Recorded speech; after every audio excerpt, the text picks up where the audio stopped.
Қайырлы кеш қыздар, менің есімім Дана Мырзакулова, каналыма қош келдіңіздер. Бүгін сіздермен тирамису жасаймыз. Міндетті түрде видеоның соңына дейін көріңіздер. Ұнап жатса лайк басып, одан кейін құрбыларыңызға, достарыңызға жіберуді ұмытпаңыздар. Ал ендеше кірісеміз. Тирамисуға бізге не қажет? Софиярди деген печенье бар. Любой кондитерлік магазинде сатылады. Оригинал тирамисуларды негізі как дамский пальчики сияқты өздеріңіз пісірсеңіздер болады. Бірақ кафе, ресторандарда барлығында именно осы Софиярди деген печеньемен жасайды. Одан кейін бар кофе қажет, яғни ыстық су, кальцо, төртбұрыш, домалақ, әртүрлі өздеріңіздің қалауларыңыз бойынша. Поворотный столик деп аталады. Пластмасын алмаңыздар. Пластмасы арзан 1300 теңге тұрады. Оны бір аласыздар, одан кейін қайттан қолдана алмайсыздар. Айналатын кезде тортқа өздеріңізге неудобно болады. Мынаны бір 7 теңгеге алсаңыздар, зато сіздерге қанша қызмет жасайтын болады. Және де подложка деп аталады. Холодильникке бұлай салғанға ыңғайсыз болғандықтан, осылай подложкаға жасаймыз. Сол кезде сіздерге удобно болады. Енді кофені ашып, ыстық қайнаған суға саламыз. Бір араластырамыз. Печеньенің барлығын қазір ашып шығамыз. Бір шетте тұрсын, кішкене салқындап. Крем жасаймыз. Одан кейін бар осы печеньеларымызды аламыз. Осындай печенье болады. Қараңыздар. Креметте болмай қалған жағдайда осындай 69%-лық творожный сырды қолданамыз крем жасауға. Бір тортқа граммның барлығын сіздерге астына жазып қоямын. Ыдыста міндетті түрде су қоя аласыздар. Су еш нәрсе болмауы қажет. Міндетті түрде су қой. Және де 1-2 сағат алдын ала шығарып қоймайсыздар. Крем жасайтын кезде салқын жерге жасайсыздар, духовканың қасына жасамайсыздар. 1-2 сағат алдын шығармай, 5 минут қалған кезде ғана крем шығарасыздар. Әйтпесе комнаталы температурада тұрып қалатын болса, сіздердің кремдеріңіз қою болмайды. Творожный сырды бірінші қосам, және оған сахарная пудраны қосам. Творожный сыр қосып болған соң сахарная пудраны қосамыз. Сахарная пудра обычный пакетикте сатылады. Мен өзіме удобно болу үшін осылай құйып алғанмын. Ванилин қоссаңыздар да, қоспасаңыздар да болады. Біраз қасық ванилин қосам, дәмін келтіру мақсатында. Иісі күшті осы ванилиннің. Именно осы ванилинді алыңыздар, басқа обычный пакетиктегі бір 15-20 теңгелік ванилинді алмай-ақ қойыңыздар. Дәмін жақсы шықсын десеңіздер, барынша профессиональный өнімдерді алуға тырысыңыздар. Міне, творожный сыр, сахарная пудра және де біраз қасық ванилинді қостым. Осының құр өзін 1-2 минуттай араластырамын. Сливкиді қоспай жатып, міндетті түрде бірінші шайқап аласыздар. Яғни астыңғы жағында қою бөлігі қалып кетуі мүмкін. Сондықтан міндетті түрде осылай сливкиді шайқап аласыздар. Бұның барлығы мұздай, яғни 5 минут алдын ғана шығарып аласыздар, 1-2 сағат алдын емес. Міне, творожный сыр, сахарная пудра барлығын араластырдым.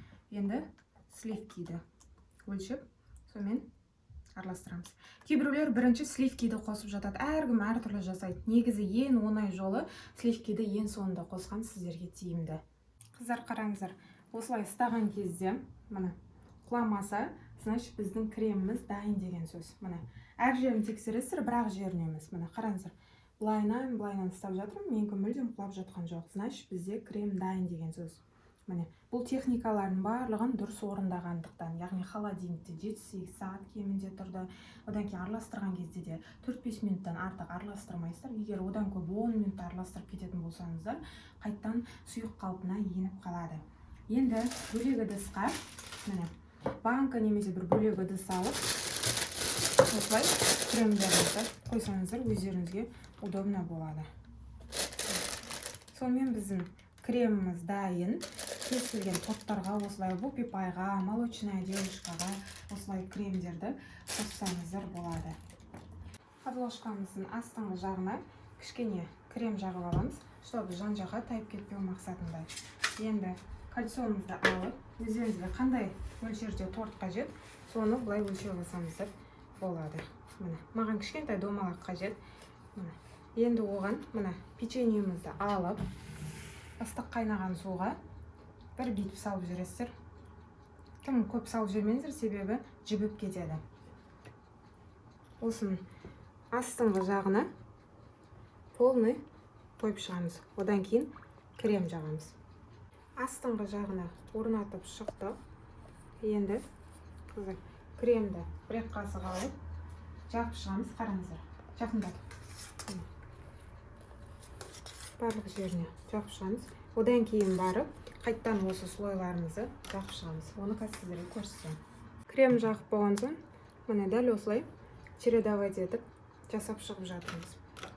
Қатты балшылдатып жүрмеңіздер. Бір рет кіргізсеңіздер болды. Міне қараңыздар, суға қатты көп кіргізіп, біраз ұстап тұрмаңыздар. Міне бір кіргізсем, все. Дәл осылай.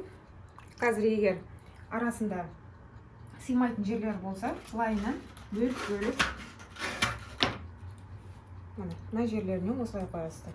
Бөліп 2-3 слой етіп, чередовать етіп, дәл осылай жасап шығамыз. Крем, печенье, крем, печенье, крем, печенье етіп, 2 слой етіп жасап шығамыз. Мен 3 слой етіп жасадым. Енді кальцоның шеткі жағын пышақпен кесіп аламын. Және осылай ақырындап аласыздар кальцоны. Екі қылсаңыздар да болады, яғни бұлайынан 4-5 слой қылсаңыздар да болады, өздеріңіздің қалауларыңыз. Печеньеді қазір қойып шығатын боламыз. Шеткі жақтарына барлығын бір размерде сеп шығады. Міне көрсеңіздер ғой қыздар, осылай бантикпен байлап қойсаңыздар да әдемі шығады. Беткі жағына какаоны сеуіп шығып жатырмын. Менікі міне арқа жағына кішкене печеньем жетпей қалды. Өздеріңіз қалауларыңыз бойынша үлкейтіп, кішірейтіп, домалақ форма, жүрек форма, әртүрлі етіп істесеңіздер болады. Қазір мен холодильникке 3-4 сағатқа кемінде саламын, содан кейін барып жейміз.